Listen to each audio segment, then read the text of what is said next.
lady of color to do sports on WTTG Channel 5 television. She had her own sports talk show.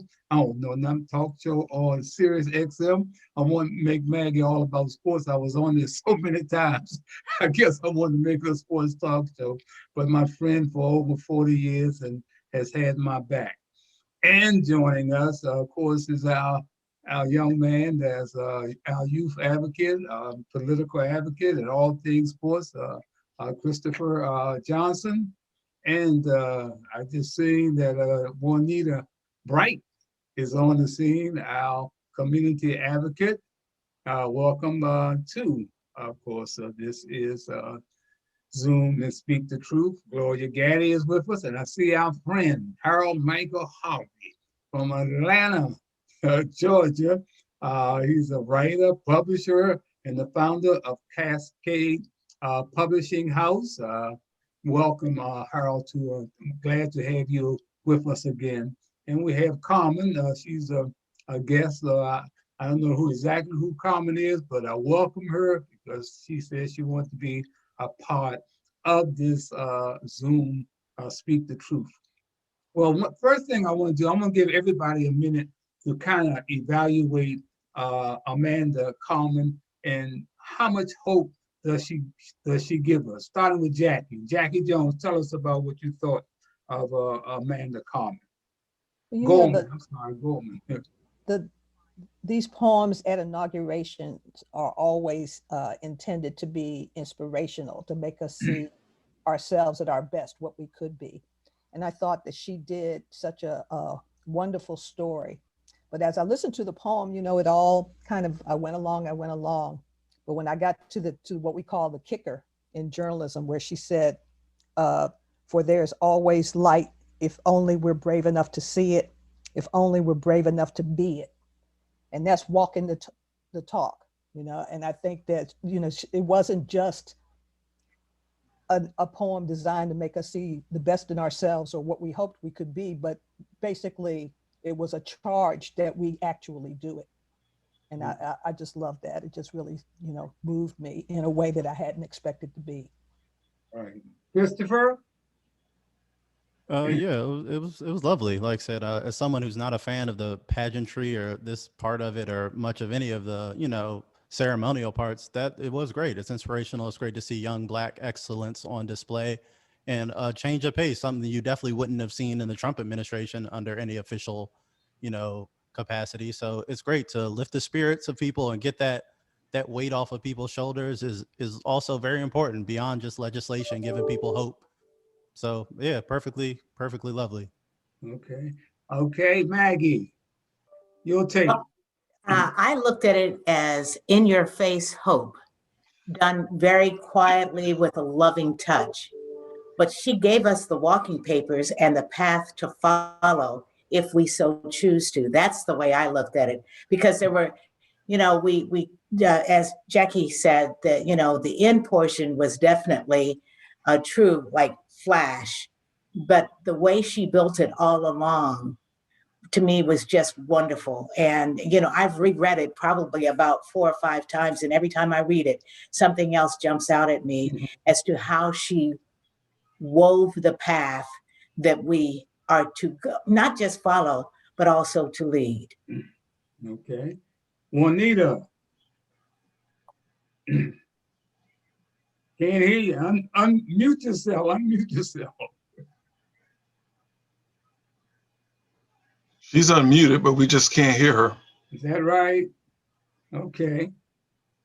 We'll come back to you, baby. Don't worry about it. We're here. Okay, Gloria Gaddy, tell us about what you thought of Amanda. It was really, it was hope. And just to see our young people take that opportunity, or given that opportunity. And I just thought about so many other young people that now will feel like they'll be able to do the same. So there was a lot of hope there. And certainly she's a smart, bright, and shining star. And this is something that we need right now in this day and time. Okay, Harold? I was struck by the sheer brilliance of such a young person. Um, just, I was blown away by that and would like to meet her parents. She did such an excellent job. Very powerful presentation. Mm-hmm. Okay, Carmen? Carmen, are you there? I think you need to unmute yourself. Okay, can't hear. Okay, Otho. I know that's Otho Jones. Otho, are you there? Okay. Well, let's go up to Gary. Gary, give us your take on Amanda. I was struck by her poise. She's what, 22 or 23 years old? I was like, oh my goodness, biggest stage. And I looked at her and just watched her. As someone who does public speaking, I watched her and I was like, man, she is outstanding. And her books haven't even been released, and poetry is a hard sell. I've done public relations for authors.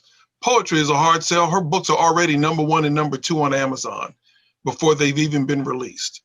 Shows you the power. Okay, Juanita, are you ready? Are you unmute? Okay. Still not hearing you. Carmen's unmuted. You're still having trouble with Juanita, though. Yeah. Carmen, are you there? I'm here. Can you hear me? Yeah, I can hear you. What did you think about Amanda's presentation at the inauguration? I thought she was an excellent speaker, brilliant speaker, encouraging. It was edifying, and she was so articulate for a 22-year-old. I was very impressed. Okay. All right. Otho is still muted, so I guess Otho wants to just lay back and listen to the show. Okay. You know, it's been one heck of a week around this country, period. There were so many of us so happy to see Donald Trump just out of office. You know, it really could have been Howdy Doody to take office. We'd have been happy. but of course, Joe Biden and Kamala Harris has taken office. And what I want to start on now, what is next? That's what I want to know. What is next now that Trump has left the scene? He really hasn't left. I mean, he's going to be around for a long time in spirit. We don't even need his spirit around, but he's going to be around for a long time. What do we see? What do we have coming up next, Jackie? What do you see coming out of this White House? Well, I think that the first thing is getting through these appointments. And right now there's enough, I won't say goodwill, that's probably not the right phrase, but enough of willingness to get most of Biden's appointees through. So he needs to ride the wave until it hits the beach, because he can't, that's not going to last forever with the Republicans. And then once that's done, or at the same time, he's got to get a handle on what's going on with this COVID thing. I know we'll talk a little more about that later, but you know, there just is no system for equitable distribution of the vaccine, and it's caused all kinds of problems. And if he doesn't get that taken care of soon, then he's going to own it and get dragged through the mud for it for at least the first year of his administration. That's not a good way to get started. And then after that, I think that the pressure has to be kept on Congress with this impeachment vote. And I certainly hope that unlike what happened when Gerald Ford pardoned Nixon, I'd like to see that this process be followed all the way through, and that they take a vote so that you have Congress on the record for how they're going to address Trump. I think that the Republicans, to some degree, feel that it would be in their best interest to convict him, because then they don't have to deal with him 4 years from now. But they've got to take a stand, and they've got to be on the record for it. And it'll be interesting to see whether there are going to be more machinations to just try to dilute the reason for voting, or whether there's really going to be somebody that's going to take a stand and be on the record to show that they did vote against him, just to stop him and to slow the movement that was undergirding him. Mm-hmm. Okay, Harold? Well, I have to say ditto to everything that Dean Jones said, but what I'm looking for, I like to speak about what I'm looking for, and what I'm looking for now, in addition to all the things that Dr. Jones said, should flow after this first week is reparation. Like people get out and voted, put them in office, and I'm a believer in reparations. I've always believed in reparations for the last 30, 40 years, and I think that it is an idea whose time has come. And I'm waiting to see if the Biden administration and the Harris administration will put forth an effort to get a commission set up to study this idea of reparations and how it can be made equitable, throughout the country. So that's what I'm looking forward to, in addition to, of course, the pandemic, as Dean Jones has talked about, and certainly we have to take care of that, have to take care of the economy, and get his cabinet in place. But um, I'm waiting to see when we start talking about reparations from this administration. Okay. Maggie? Ditto to everything that everybody else has already said. And my next thing would be, I just wanted everything to move forward as quickly as possible without stumbling. And I know that's hard. I mean, the man's been sitting at the little desk signing stuff for quite a bit. But I still feel like putting the proper people to lead, as Mr. Harvey just said, the offices. I think that we're going to find out what it means to have people who actually understand their roles, can spell it, and also do it. They're not people who just have bought their way into places. And I think that seeing some of these career people, even though a lot of people don't want to see career people, I'm glad to see the general heading, the troops, because, and everybody says, oh, he's only been out 4 years. Well, let me see somebody that's only been out 4 years instead of 15 years, the old stupid way. You have to be out at least 5 years. I'm glad somebody current is getting ready to step into that. And also with the foreign policies, we need to do that. And then, of course, there's immigration, which is going to be a big stick too. But even, get everybody in the cabinet assigned, ready to go. And then let's get on with Trump, because I don't ever want to see him in office or be able to have an office again. And I hope the Republicans wake up enough and have enough, backbone to do what they're really supposed to do. Mm-hmm. This Christopher. somebody who was raised by Republican parents in a Republican state, the state of Kansas. And I wrote people in Kansas during the run saying, how can you continue to be led by stupid people? Christopher? I think Joe Biden is a vast improvement over Donald Trump, but I think the bit going back to business as usual approach is going to be a very dangerous one, because that approach is what got us Donald Trump in the first place. It was this style of government and these style of appointees. I disagree with having a Raytheon executive be our head of defense and churn on the military industrial complex. I disagree with some of going back to that style of lobbyist revolving door Obama era politics, because Obama directly led to Trump. He didn't cause it by himself. I'm not blaming Obama for that, but I'm saying the style of government and governing very centrist and safe and neoliberal is, especially during a global pandemic, could be a disastrous move for the Biden administration. I think they definitely should prioritize COVID relief. They should put the same urgency on COVID relief the same way that Mitch McConnell pushed through a Supreme Court judge when he had the Senate. Now that they have the Senate, they need to follow through on the promises they made to the voters that put them in office.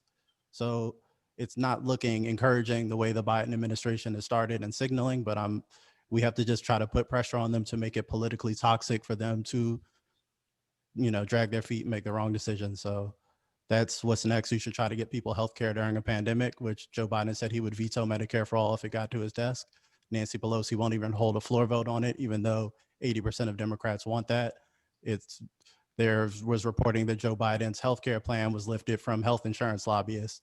That's not a great sign for people's healthcare during a pandemic. And it's not a great sign that they would be so resistant to that, to something that is so popular for voters and people are so desperately waiting for. So there are some issues, but I mean, if you look at the positive, Donald Trump's not in office and he would be worse in every conceivable way. The executive orders that Joe Biden signed were good, you know, just reversing some of the ludicrous, like the Muslim ban and some of the really just stupid stuff that Trump did.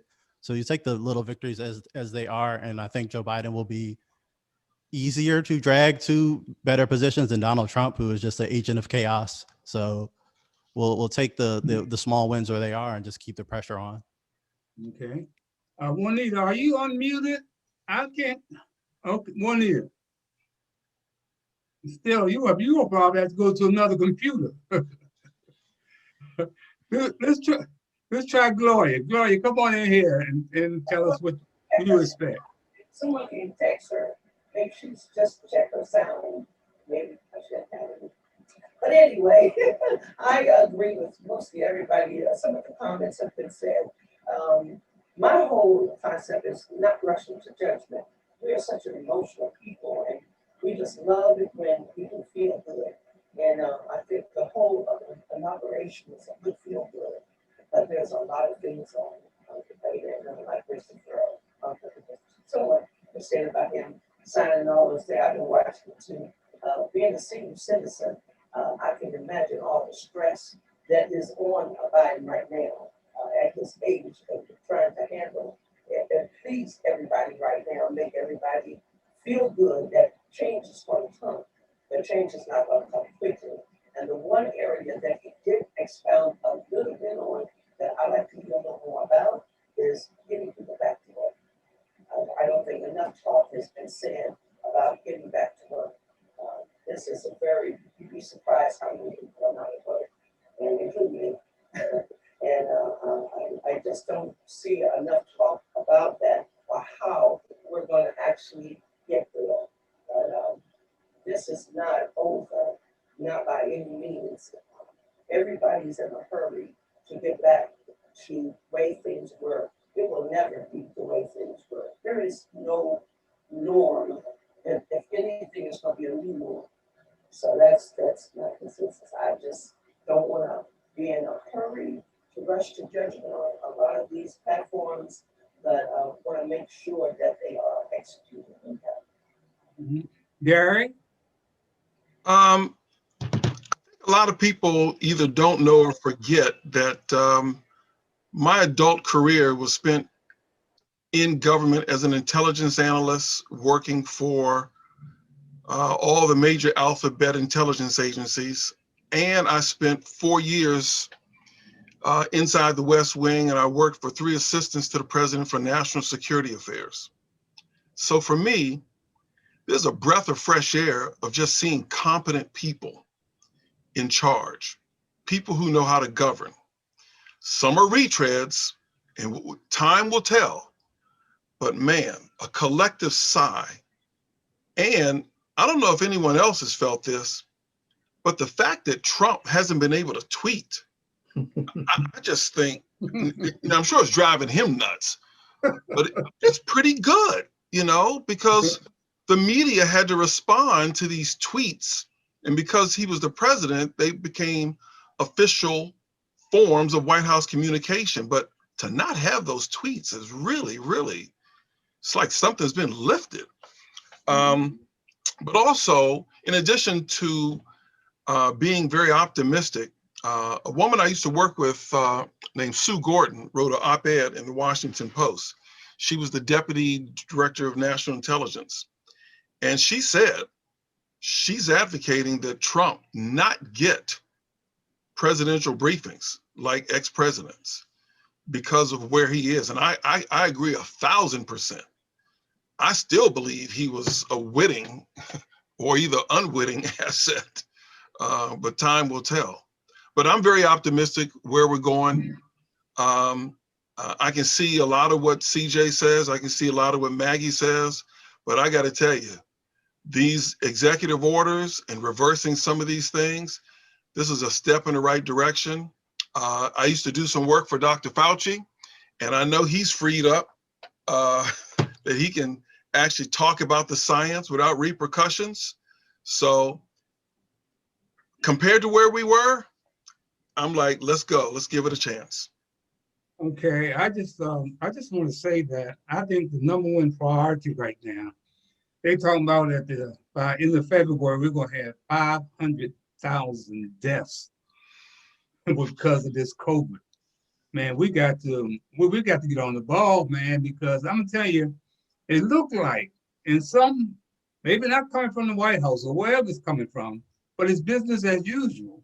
For example, senior citizens in Prince George's County, and I'm getting a lot of feedback and emails. What is happening? Why would Prince George's County administrators, Angela Alsobrooks, let people come over from Montgomery County? We're supposed to have more money than everybody. Come over and get in line at the Sports and Learning Center that was there for Prince George's County residents to get their COVID shots. Now, this is, if anybody knows about Sports and Learning Center, you go over there, who you gonna see? You're gonna see us. Well, in that line, waiting for their COVID shots, 50% of folks were from Montgomery County and they were white. There are us, including me and my wife, we can't even register for the COVID shots because they're backed up. They're backed up. But we're allowing folks to come over from Montgomery County to get COVID shots. And then you hear an administrator saying, well, they don't know what happened. Well, number one, when you go on the computer to fill out the register form, you give your address, you say where you're from, and you're supposed to show ID. So when I'm saying, man, this is a lot of Black folks, as you know, are very weary about taking this COVID shot because of our tarnished history. You know, going all the way back to Tuskegee experiment, 1932. Some of us are still thinking about that. But also to those of us who want to get our shots, we're still being kicked to the curb for other folks. So I'm seeing business as usual, and I'm trying to say, well, who's to blame? So is it still just us? Gary, I want you to hit that video by Dr. Eddie Glaude on Eddie Glaude? This is us. Yes, please hit that. Maybe that'll wake some of us and tell us where we are in America. All righty. America's not unique in its sins as a country. We're not unique in our evils, to be honest with you. I think where we may be singular is our refusal to acknowledge them. And the legends and myths we tell about our inherent, goodness to hide and cover and conceal so that we can maintain a kind of willful ignorance that protects our innocence. See, the thing is that when the Tea Party was happening, we were saying, pundits, oh, it's just about economic populism. It's not about race. When people knew, social scientists were already writing that what was driving the Tea Party were anxieties about demographic shifts, that the country was changing, that they were seeing these racially ambiguous babies on Cheerios commercials, that the country wasn't quite feeling like it was a white nation anymore. And people were screaming from the top of their lungs, yo, this is not just simply economic populism. This is the ugly underbelly of the country. See, the thing is this, and I'll say this and I'll take the hit on it. There are communities that have had to bear the brunt of America white Americans confronting the danger of their innocence. And it happens every generation. So somehow we have to kind of, oh my God, is this who we are? And just again, here's another generation of babies. Think about it, that 2-year-old had his bones broken by 2 parents trying to shield him from being killed. A woman who has been married to this man for as long as I've been on the planet almost, lost her husband. For what? And so what we know is that the country has been playing politics for a long time on this hatred. We know this. So it's easy for us to place it all on Donald Trump's shoulders. It's easy for us to place Pittsburgh on his shoulders. It's easy for me to place Charlottesville on his shoulders. It's easy for us to place El Paso on his shoulders. This is us. And if we're going to get past this, we can't blame it on him. He's a manifestation of the ugliness that's in us. I've had the privilege of growing up in a tradition that didn't believe in the myths and the legends because we had to bear the brunt of them. Either we're going to change, Nicole, or we're going to do this again and again, and babies are going to have to grow up without mothers and fathers, uncles and aunts, friends, while we're trying to convince white folk to finally leave behind a history that will maybe, or embrace a history that might set them free from being white. Finally. What else? Hey there, I'm Chris Hayes from MSNBC. Thanks for watching. Let me say, let me follow up there. You know, after the protests took place down at the Capitol, you know, on the Hill, I heard a whole lot of people saying, this is not the America that I know. I heard Black folks saying, this is not the America I know. Where the hell have you been? This is the only America that I ever known. You know, this is us. And I'm coming right back to you guys. I just want to read, we got a little add thing to the program called Viewpoint. And this is from one of the people who have heard our show. He said, Mr. Bell, following up on our community viewpoint exchange, the primary pandemic surge impacting tax-paying and voting residents throughout Prince George's County, the critical issues of having no intentional organized plans to respond to this COVID-19 virus surge, this exceptional emergency crisis has denied transparency a seat at the table of conversation, causing the loss of countless Black lives. The fire department always prepared for timely responses to any fire everywhere in the state of Maryland within the 27 municipalities. Huge numbers of elders are faced with civil rights, human rights violations. They are unable to defend their constitution entitlements, as well as their inability to utilize computers as a device for protection. The current county administration and council has demonstrated forensic misinterpretation in crisis. No treatment of testing for re-entry, those facing Alzheimer's, dementia, diabetes, traumas before release. On top of that, no treatment facilities for men and women returning from prisons.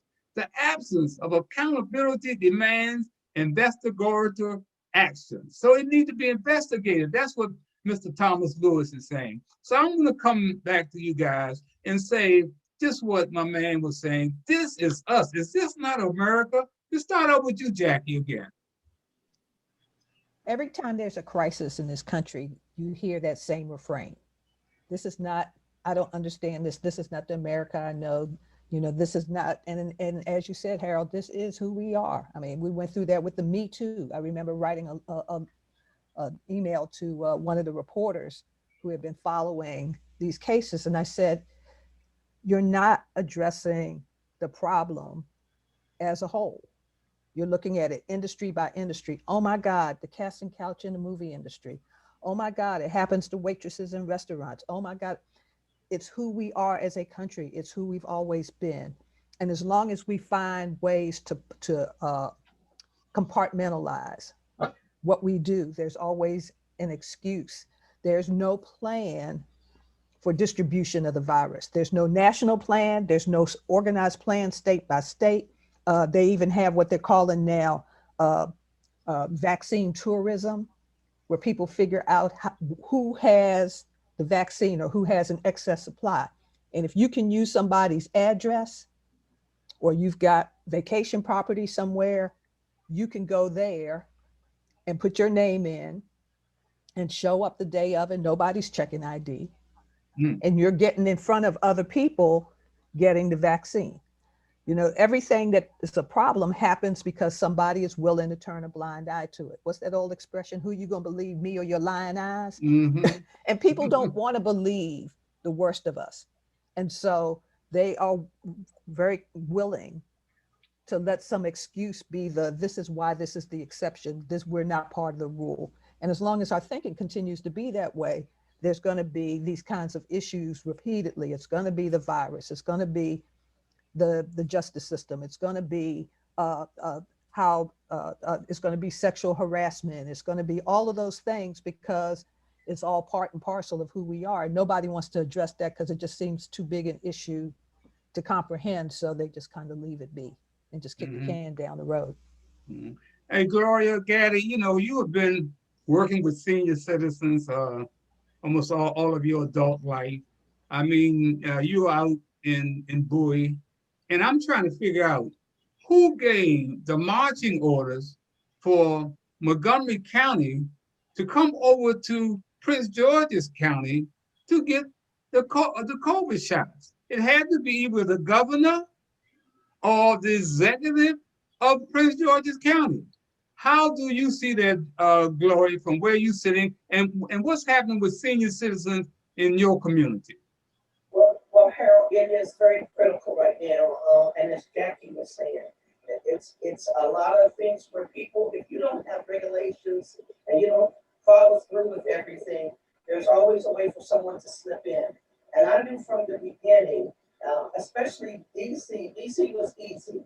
I had several seniors in DC that were able to go get the shot, like just go get it like it should be though. They should not have to go online and get an appointment to go when they're elderly and don't have transportation. So in DC, it was easy. So a lot of people found that out. So they called the cousins over in Montgomery County, Prince George's County, and they went over to DC also. So then Prince George's was the same way. So if it was close by and you lived near where they were doing the shot, that's what they did. They used someone else's address, or they made the call online and set it up for the appointments. Now, the problem that I see now that is so very serious is because most of the seniors who have made appointments have gone and stood in that line, and when they got up there, they told them they will have to reschedule it because now Angela has stopped the process with the appointments that have already been made. That is critical. So the anxiety that these seniors are dealing with, we have seniors in independent living facilities that are housing close to 300 seniors. There is no reason why we can't have someone come into that community and administer the shots. So I am working with 2 or 3 different organizations. We're working steadily trying to get this done. We've been online with Angela's office, with Hogan. We are trying to ratify this, but again, we're dealing with senior citizens. I've been working with them for over 25 years. And when something like this hit, first of all, they had the fear. So we worked on that. We had Bowie, we had the mayor speak to that. Don't be afraid. I'm going to get the shot, or I got the shot. Go get the shot. Well, now I lifted my fears. Now I can't go get it. So you got to go through that anxiety again. Doctor's offices, pharmacies, Giant tomorrow. I will be working with that. Giant and CVS are supposed to be having it to distribute. However, it's the same system. You've got to go online and set up an appointment, and you cannot set the appointment up until tomorrow morning. So you can imagine the lines are going to be jammed. It's a very critical situation right now. Jackie, you didn't have that problem where you live. Tell us about getting your shots. I mean, Maggie, I'm sorry. Yeah. Maggie, tell us about, did you have any problem getting your shot? Yeah, well, I haven't gotten my shot yet because I'm 65. Okay. Oh, that's right. You're a young girl. I'm older than 65, but I will tell you what. First, let me say I live in Howard County, and you can go online and sign up. And I literally signed up on, I think it was Thursday, And on Friday, I heard back from Johns Hopkins telling me I was in the pipeline, as was my husband, that if I could, check other locations, and they listed them for me, where I could maybe perhaps, go a little earlier to get the shots. But if not, they would be back in contact with me. My husband, who's older than me, can start, he's in line to start getting them as of Monday, the 25th. But, he does not have a specific time or date. But to me, it's very civilized in my county. And we've got a Black exec, Calvin Bell, and that man's on top of everything.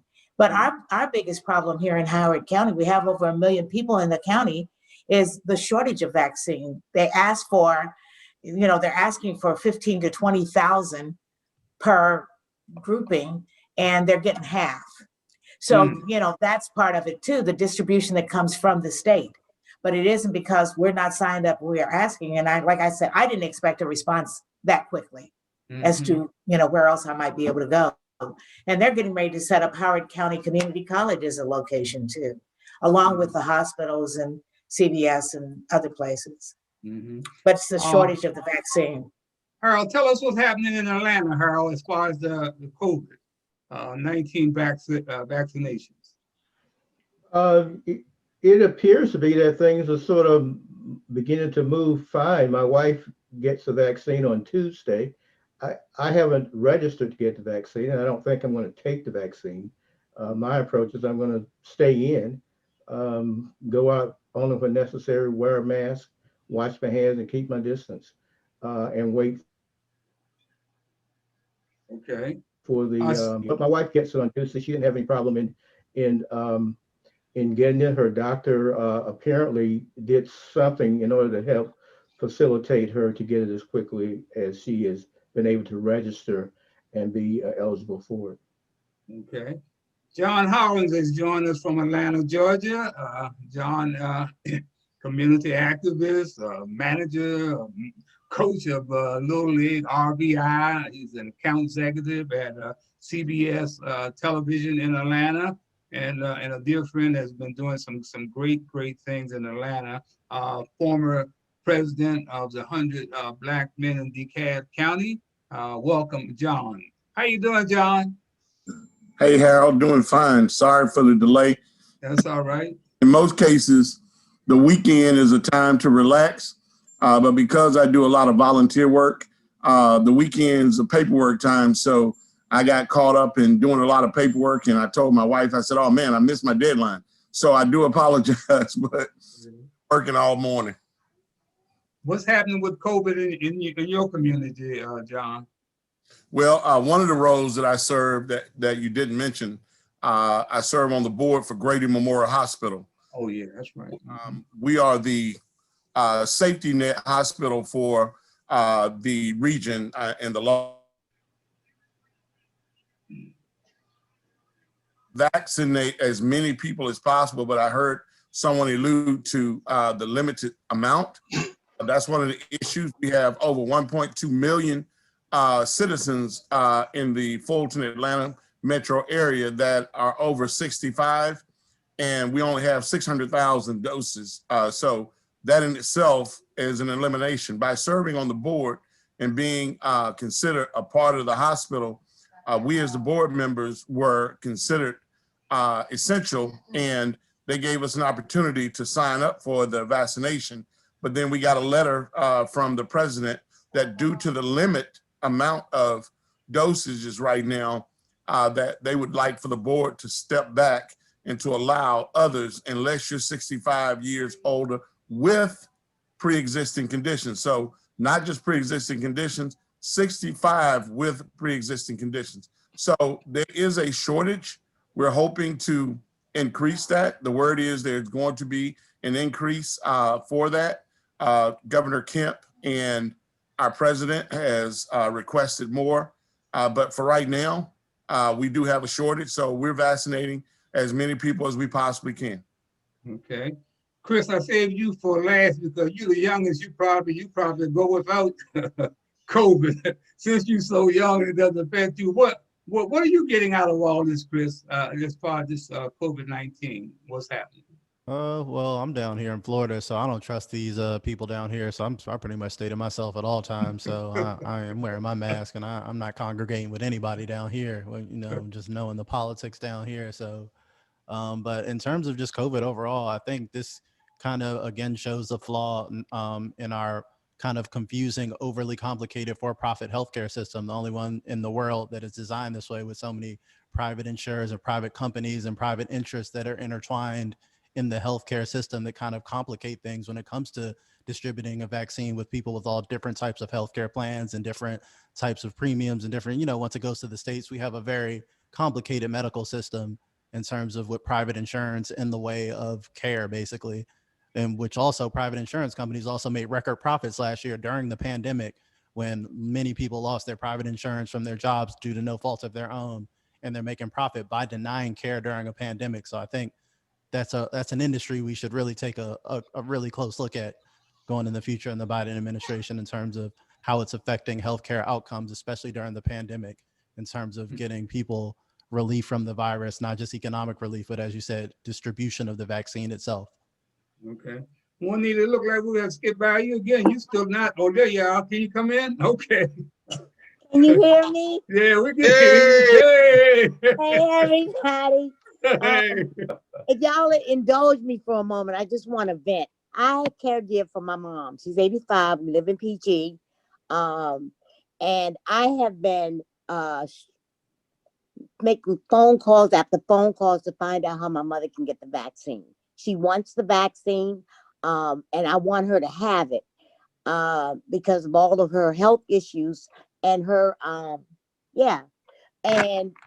it angers me a little bit that Prince George's County is allowing other counties to come in and get the vaccine medication that we have.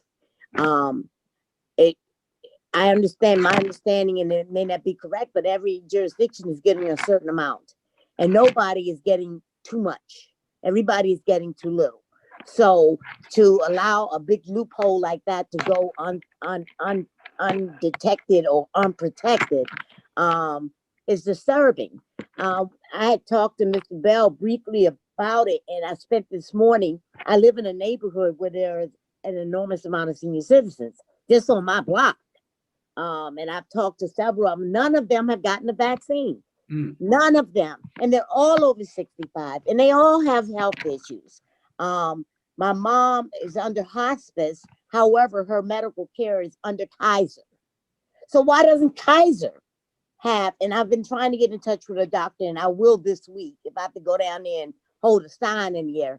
So that bothers me a lot that that once again, business as usual, as y'all say, politics in play. Us being the last man on the see, just one quick thing and then I'll stop.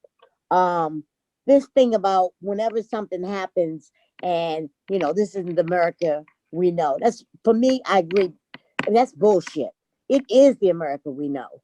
Okay. And it's also confirmation time after time after time after time that if we ignore the problem and don't acknowledge it, then we can always play like it's something different. I like that doctor that spoke on the doctor, what's his name, Gordon or Goen? Eddie Glaude. Yeah. I've heard people different responses about it, but looking at that white commentary, looking at that woman as he was talking was a very clear sign to me. And that's even before she said and what else. But her whole face was like, don't you dare expose us. Who the hell do you think you are?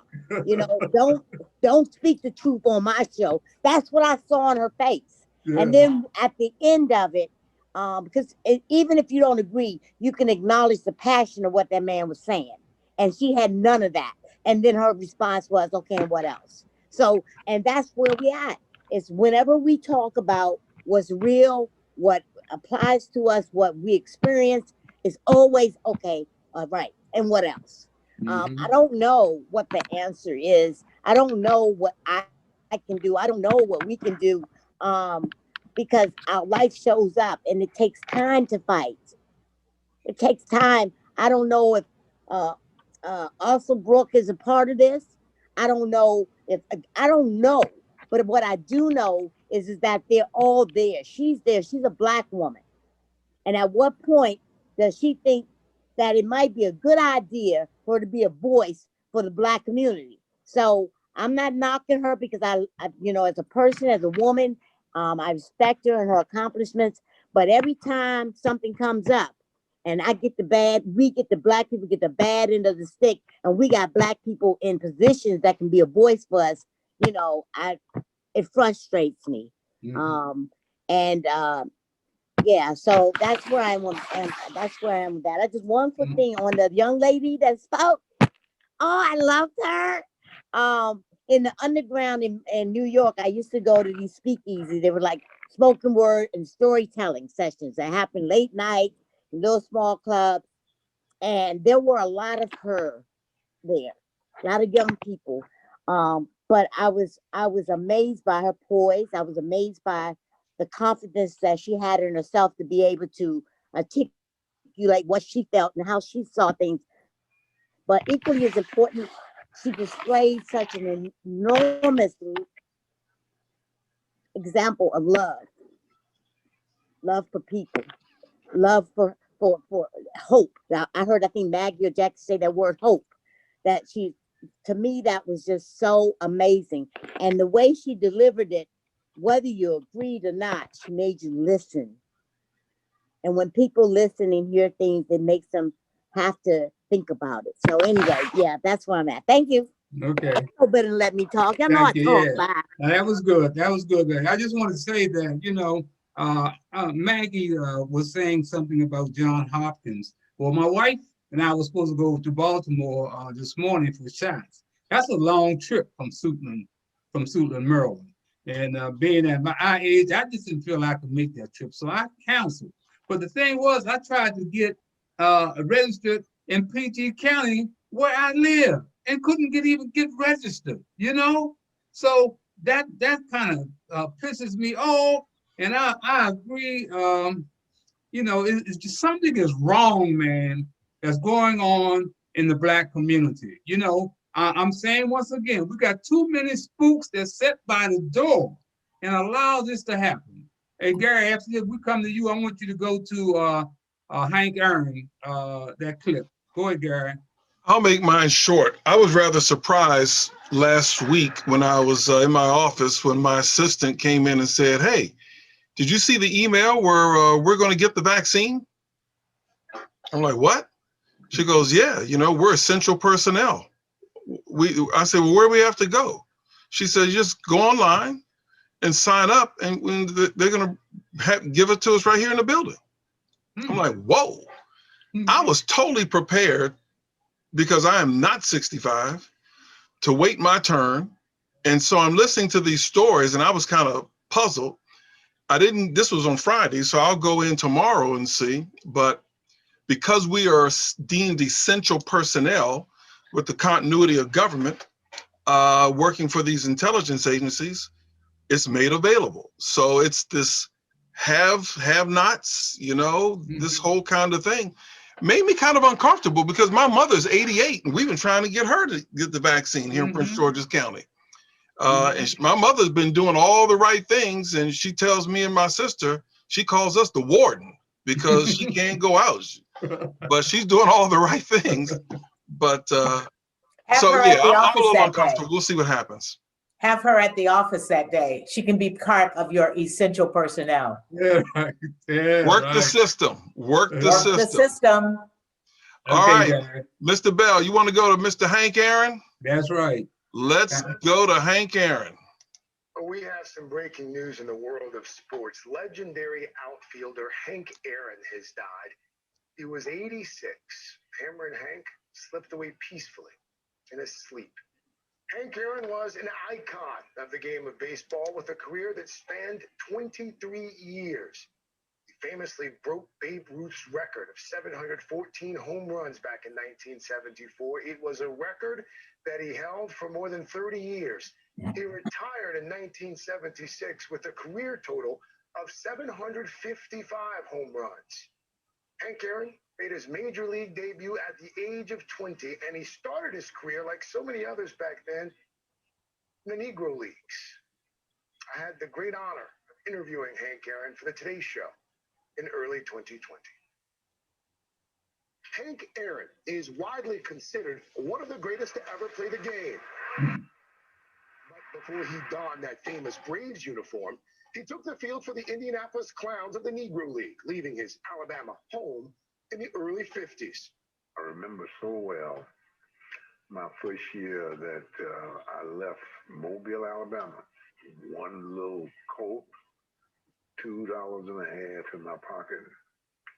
And my mother told me that was all she had to give me, and be very careful with it. What was it like playing for the Indianapolis Clowns? To play in that league and to play with the ball players that I played with gave me an opportunity to do some things that I wanted to do. Is it true that there was perhaps more talent in the Negro Leagues back then than there was in Major League Baseball? I would not doubt it one bit. There was so much talent. Though thousands of fans came to their games, the Negro League players were not treated equally. Roadside restaurants banned blacks in their dining rooms. Gas stations closed restrooms, and white hotels shut their doors. In 1947, Jackie Robinson broke baseball's color barrier. Was there any pressure on guys like you to stay in the Negro League? Yes, it was. Pressure from the players that you played with was telling you that you can't make it. You'd never make it. Hank Aaron did make it, debuting for the Milwaukee Braves in 1954. Though he made 25 All-Star teams, Aaron continually faced obstacles white players did not, including death threats while approaching Babe Ruth's career home run record. I was surprised to read in what should have been the most exciting period of your life, you're chasing Babe Ruth's record. It wasn't. It was not. Why not? I couldn't go out of the ballpark without an escort. I had to stay in another hotel rather than staying in a hotel with my teammates. It was the toughest moment of my life. Here's the pitch. And then it happened. And then it happened. There's a new home run champion of all time, and it's Henry Aaron. Runs batted in, 2,297. You're first. Extra base hits, 1,477. You're first. Years with 30 or more home runs, 15. Pretty good argument could be made that you're the greatest that's ever played baseball. What do you think? Well, I'm with you. At 86 years old, Aaron still serves as a senior vice president of the Atlanta Braves, more concerned with the future of the game than his own legacy. You think it's still America's favorite pastime? I think it's one of them. I believe football has caught up in some instance. I believe baseball is still number one. How does Hank Aaron want to be remembered? I've been fortunate and lucky in some ways. I would just like to be remembered as someone that said God gave him the talent to play this game, and he did everything humanly possible to make the game the way it's supposed to be played. All right. I just want to say that I'm gonna turn these last few minutes over to the two guys from Atlanta who were friends of the great Hank Aaron. And if you want to see my story on Hank Aaron, all you got to do is go to blackmeninamerica.com, and also you can see the story of Harold Michael Harvey on there. But I want to go to John Hollins first, because John, of course, spent a lot of time with the Atlanta Braves, of course, coaching the RBI team, and he's in touch with them. John, tell us about the influence that Hank Aaron had on you and your kids. Thank you, Harold. First of all, it's an honor to be on the call always with you. I have been involved with Hank Aaron my entire life as a kid, obviously growing up in Atlanta. Hank Aaron allowed us to dream.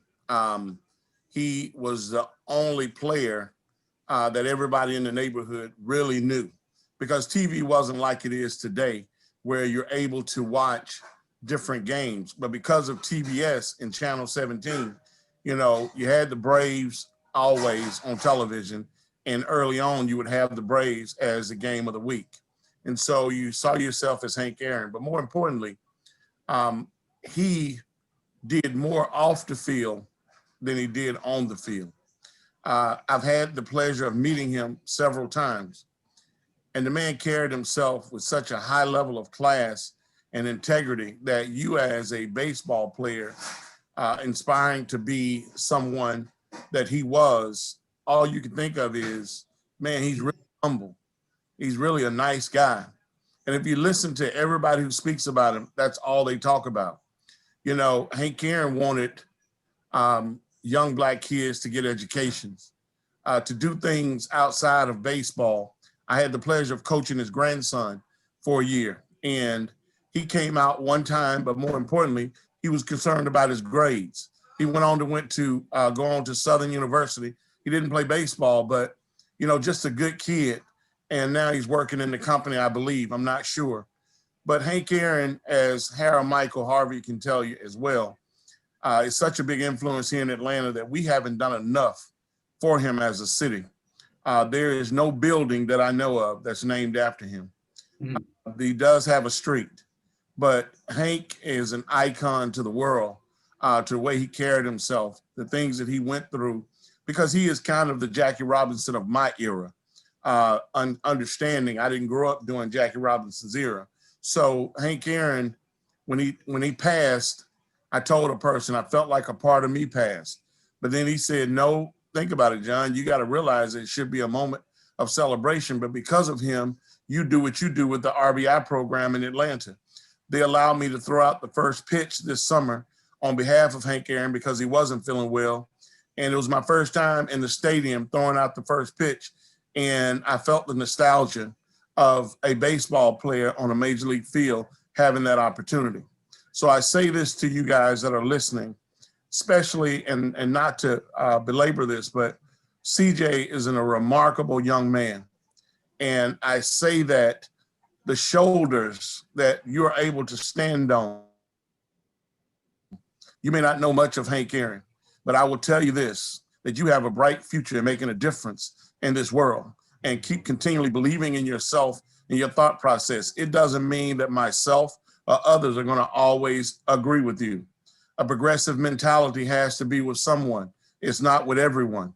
But what's important is you have the ability to make change, and your change is positive. And that's what Hank Aaron was about. So continue on. This was great, Harold. And I thank you for allowing me to speak.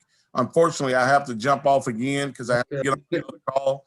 But guys, praise God to you all and to what you're doing, Harold. Thanks for keeping it up.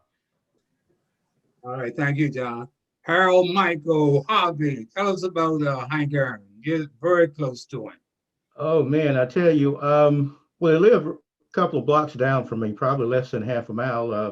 But let me first say, I was in the press box when John Hollins threw that pitch out, and he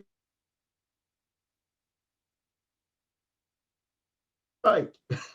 He did a great job to tell you. We haven't talked, but yeah, I was very impressed with what I saw that day. And but Hank, you know, I first, he came to my attention when I was about 6 years old, almost 6, in the 1957 World Series. And you know, I was a Yankee fan, and the Braves were playing the Yankees that year. I was a Yankee fan. Radio always Yankee games, so I knew those names. I didn't know the Milwaukee Braves, but they were. I got to learn them because they played so well. And I just distinctly remember as a 6-year-old, the PA announcer whenever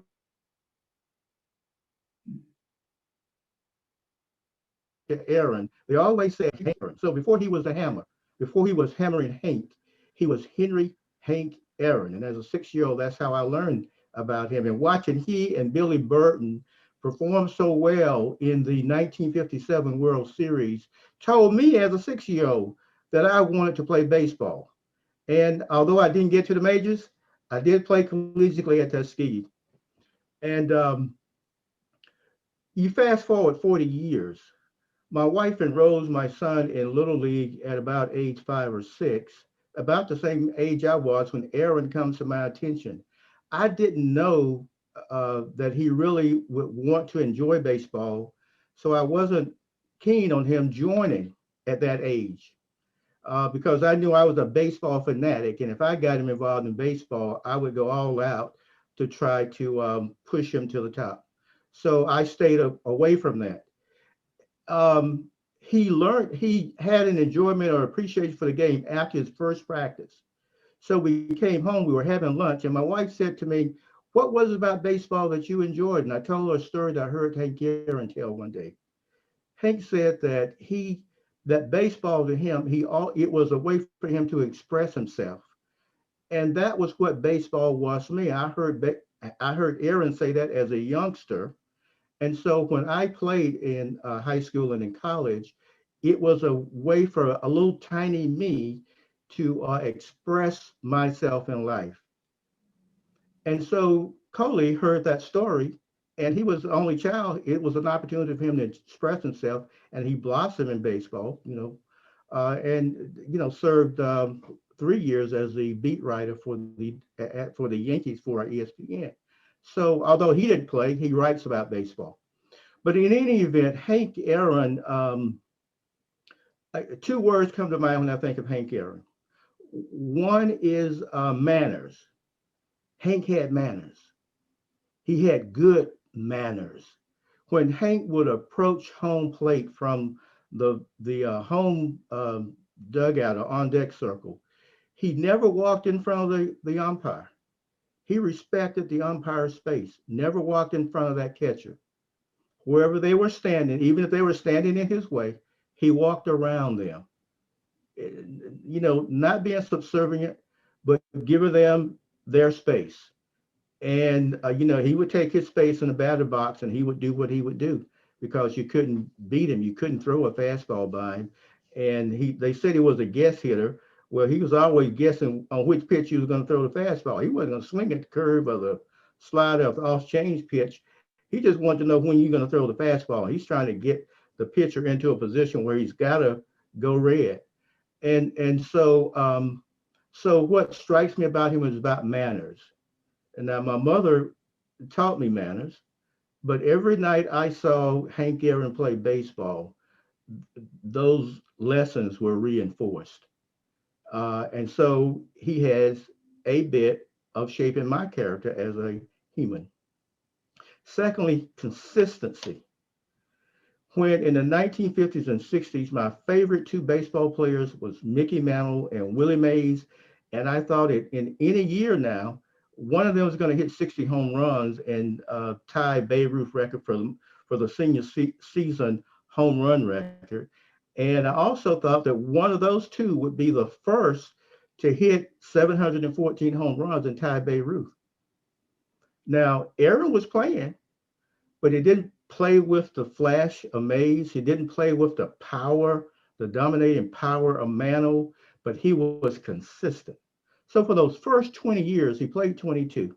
For the first 20 years, Aaron averaged 39 home runs a game. A couple of times Mays hit 54 one year, Mantle hit 52 one year, and they were always in the 40s. Aaron, I think, hit 47 one year, 42 another, but usually he hit on an average of 39 home runs a year. And the last 2 years, the productivity was down. He didn't play as much. And so he finishes his career with 755 home runs, the most that anybody had ever hit at that time. And so that consistency, not a big year where he hit 60, like Babe Ruth did. Not a big year where he hit 50 or 55 like Mays and Mantle did. See, but they didn't get there.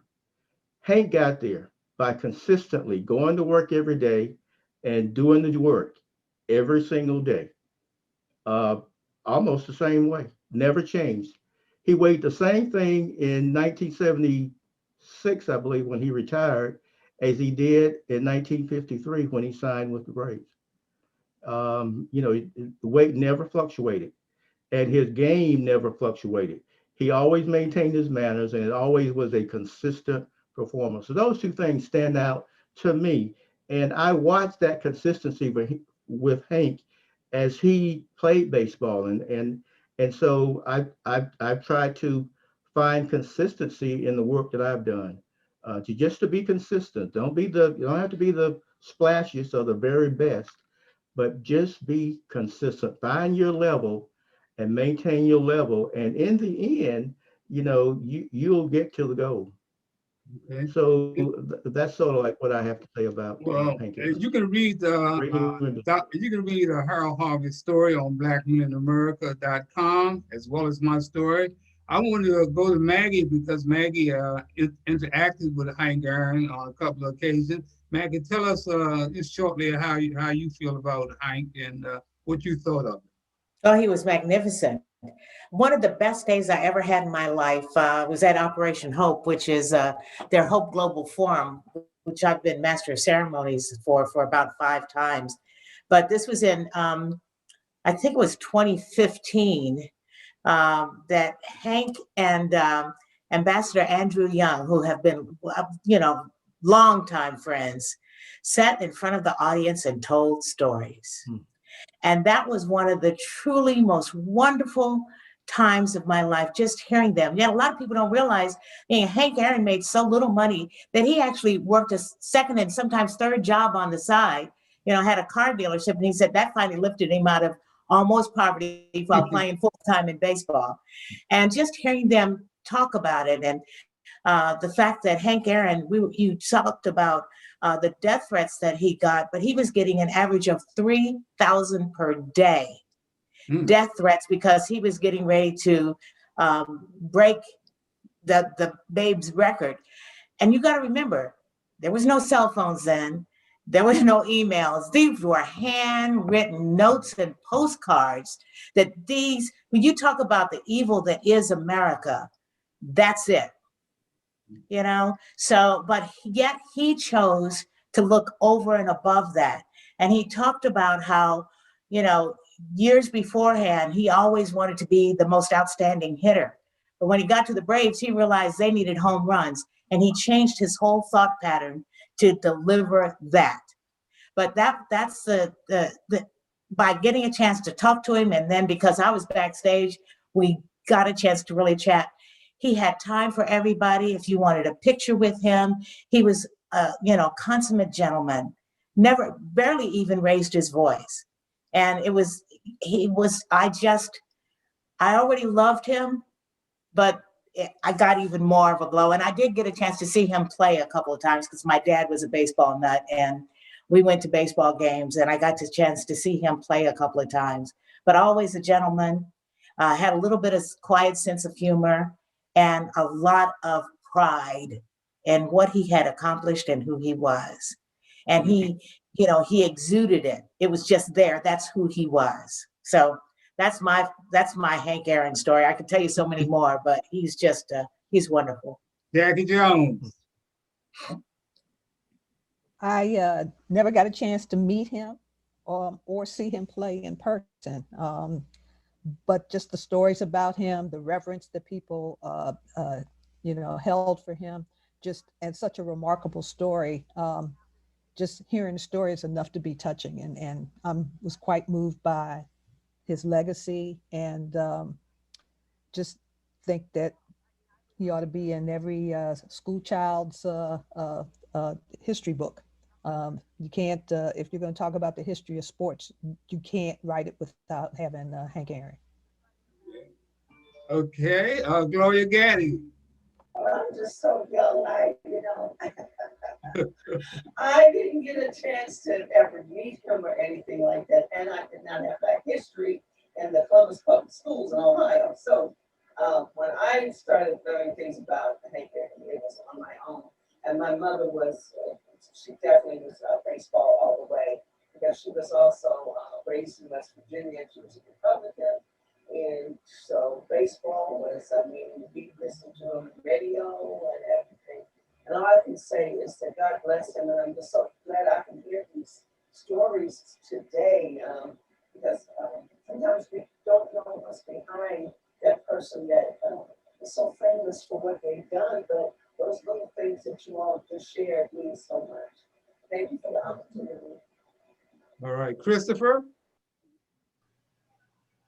Yeah, I think it just goes back. I'm just thinking about Maggie's point of like, imagine how much you have to hate someone to write a handwritten letter, write their address on it and send it to them and to overcome that level of hate to create such an insurmountable record, even at the time, and even dispute it now, because, I think he is considered to be the untainted, there's no asterisk next to his, as there's, some arguments as to some other people up there. So I think it's just incredible, as you said, to the perseverance, to the professionalism, to the class, and just to the greatness that it took, not just on the field, but to deal with just a historic level of hate and vitriol off the field.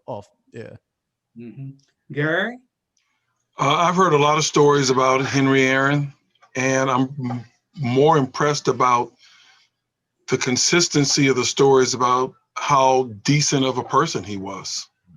And so I can look in the record books and those are astronomical accomplishments, but I get the sense that he left something with everyone he met, and he was just a kind and decent person. Well, I'm gonna carry you out here with this little short story of mine. Now, he was a class act. There's no doubt about it. In fact, Barry Bonds went through that history of dope and steroids and all that other stuff and broke the record. But you know what? When he broke the record that night, Hank Aaron was on the screen when he broke that record, congratulating Barry Bonds. He was just a class act, man, and he felt that he was the home run king, but he never went around bragging about that. He always called Barry Bonds the home run king, but we all know who the home run king was. You understand? And I met him through Muhammad Ali. I remember when he broke the record, and he was in Washington, D.C. the next year, downtown, and Muhammad Ali evidently had a conversation. And Muhammad Ali gave Hank my telephone number. So when Hank came to town, he called me and asked me and Hattie to meet him down at his hotel to have lunch with him. And so we went down there, and Muhammad Ali already told me, he said, Harold, make sure you got the DVD because he wants to see the interview that we did after the Rumble in the Jungle. So we went down there and we had lunch, and then we went up to his room and sat down and watched that interview. And he said after, he said, man, Harold, that is, congratulations, you really caught Muhammad Ali, the real Muhammad Ali. He said, that was the real Muhammad Ali. So anyway, he's walking us back to the elevator, right? So he asked me, he said, Harold, give me your address and stuff so we can stay in touch and telephone number. So I did. And about a month later, we got an envelope in the mail with a check for $1,000 made out to kids in trouble. And that blew me away. I said, this guy who I just met. And I just say, man, what a beautiful human being. I was so glad that we were able to get pictures of us sitting on his bed in a hotel room watching the video interview with me and Muhammad Ali. So that's the Hank Aaron that I knew and that I loved. And, he's just such a great, great human being. And just think Muhammad Ali said, Hank Aaron is the only guy that I idolize more than myself. Well, look, that's going to be it for Zoom Sunday and Speak the Truth.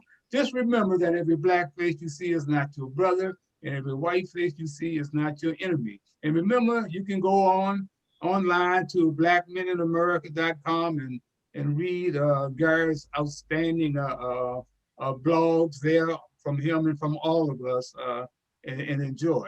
So until next time, I'm Harold Bell, and you can color me gone. Right. Stay safe, everybody. Hi, everybody. Bye. Hi, Jackie and Maggie and CJ. Hey, Juanita. A safe and happy week. Yes, everybody Yes. have a Next great week. week. Go Thank you. Chiefs. Bye. See you guys later. Thanks for having me on again. All right. Our pleasure.